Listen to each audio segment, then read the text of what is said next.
Hello friends, എല്ലാവർക്കും ആർക്കെ വീഡിയോസിൻ്റെ പുതിയൊരു എപ്പിസോഡിൽ സ്വാഗതം. ഇന്ന് നമുക്ക് ഏകലവ്യൻ്റെ ഇൻസ്പിറേഷൻ സ്റ്റോറി കേൾക്കാം. മഹാഭാരതത്തിലെ ഏറ്റവും ഹൃദയസ്പർശിയായതും പലപ്പോഴും ചർച്ച ചെയ്യപ്പെടുന്നതുമായ ഒരു കഥയാണ് ഏകലവ്യൻ്റേത്. ഗുരുഭക്തിയുടെയും ആത്മസമർപ്പണത്തിൻ്റെയും മഹത്തായ ഉദാഹരണമായി ഈ കഥ പലപ്പോഴും ചൂണ്ടിക്കാണിക്കപ്പെടുന്നു. നിഷാദ വിഭാഗത്തിൽപ്പെട്ട ഒരു വനവാസി ബാലനായിരുന്നു ഏകലവ്യൻ. അസ്ത്രവിദ്യയിൽ അഗ്രഗണ്യനായ ദ്രോണാചാര്യരിൽ നിന്നും അസ്ത്രവിദ്യ അഭ്യസിക്കണമെന്ന് ഏകലവ്യൻ അതിയായി ആഗ്രഹിച്ചു. ദ്രോണാചാര്യർ കുരുരാജാക്കന്മാരുടെയും പാണ്ഡവരുടെയും കൗരവരുടെയും ഗുരുവായതിനാൽ ഏകലവ്യൻ അദ്ദേഹത്തെ സമീപിച്ചു.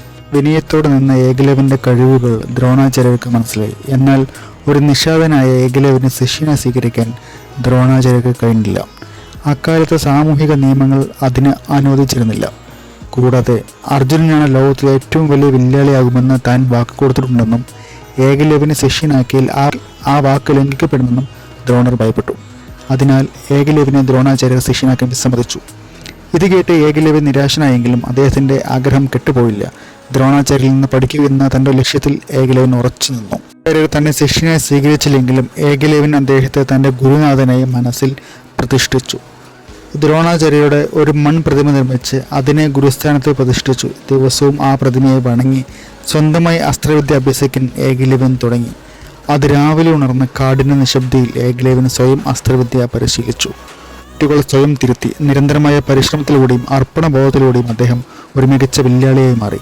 ദ്രോണാചാര്യരുടെ നേരിട്ടുള്ള ശിക്ഷണമില്ലാതെ തന്നെ അർജുനേക്കാൾ മികച്ചവനെ അദ്ദേഹം വളർന്നു. ഒരു ദിവസം ദ്രോണാചാര്യർ തൻ്റെ ശിഷ്യന്മാരായ പാണ്ഡവരുമായി കാട്ടിൽ വേട്ടയാടാൻ പോയി. അപ്പോൾ ഒരു നായ ഉറക്കെ കുരയ്ക്കാൻ തുടങ്ങി. അടുത്ത നിമിഷം തന്നെ ആ നായയുടെ വായിൽ നിരവധി അമ്പുകൾ തറച്ചിരിക്കുന്നത് അവർ കണ്ടു. നായയ്ക്ക് ഒരു പോറൽ പോലും ഏൽക്കാതെ അതിൻ്റെ വായിൽ അമ്പുകൾ നിറഞ്ഞിരുന്നു. ഇത്രയും സൂക്ഷ്മതയോടെ അമ്പയ്യൻ തനിക്ക് പോലും സാധിക്കില്ലെന്ന് ദ്രോണാചാര്യർക്ക് മനസ്സിലായി.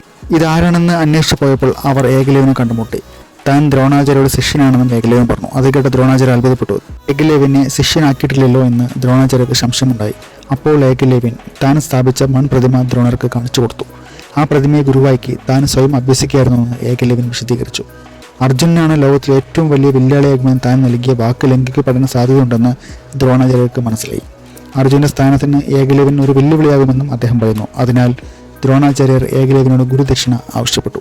അല്ലയോ ഏകലവ്യ, നീ എന്നെ ഗുരുവാക്കിയില്ലേ, എങ്കിൽ എനിക്ക് ഗുരുദക്ഷിണ നൽകുക, ദ്രോണാചാര്യർ പറഞ്ഞു. അങ്ങ് എന്ത് ചോദിച്ചാലും ഞാൻ നൽകാം എന്ന് ഏകലവ്യൻ മറുപടി നൽകി. ദ്രോണാചാര്യർ ആവശ്യപ്പെട്ട ഗുരുദക്ഷിണ ഏകലവ്യനെ നെട്ടിച്ചു. നിന്റെ വലതു കൈയിലെ പെരുവിരൽ എനിക്കിത് ഗുരുദക്ഷിണയ്ക്ക് നൽകുക, ദ്രോണർ ആവശ്യപ്പെട്ടു. അസ്ത്രവിദ്യയ്ക്ക് ഏറ്റവും അത്യാവശ്യമായ ഒന്നാണ് പെരുവിരലെന്ന് ഏകലവ്യൻ നന്നായി അറിയാമായിരുന്നു. പെരുവിരലില്ലാതെ അമ്പെയ്യാൻ സാധിക്കില്ല. തൻ്റെ അസ്ത്രവിദ്യ തന്നെ ഇല്ലാതാക്കുന്ന ഒരു ആവശ്യമായിരുന്നു അത്. എങ്കിലും ഒരു നിമിഷം പോലും മടിക്കാതെ തൻ്റെ ഗുരുവിൻ്റെ ആവശ്യം നിറവേറ്റാനായി ഏകലവ്യൻ തൻ്റെ വലതു കൈയിലെ പെരുവിരൽ അർത്ഥമാറ്റി ദ്രോണാചാര്യർക്ക് നൽകി. ഈ പ്രവൃത്തി ശരിയായിരുന്നു എന്നത് ഇന്നും ചർച്ച ചെയ്യപ്പെടുന്ന ഒരു വിഷയമാണ്.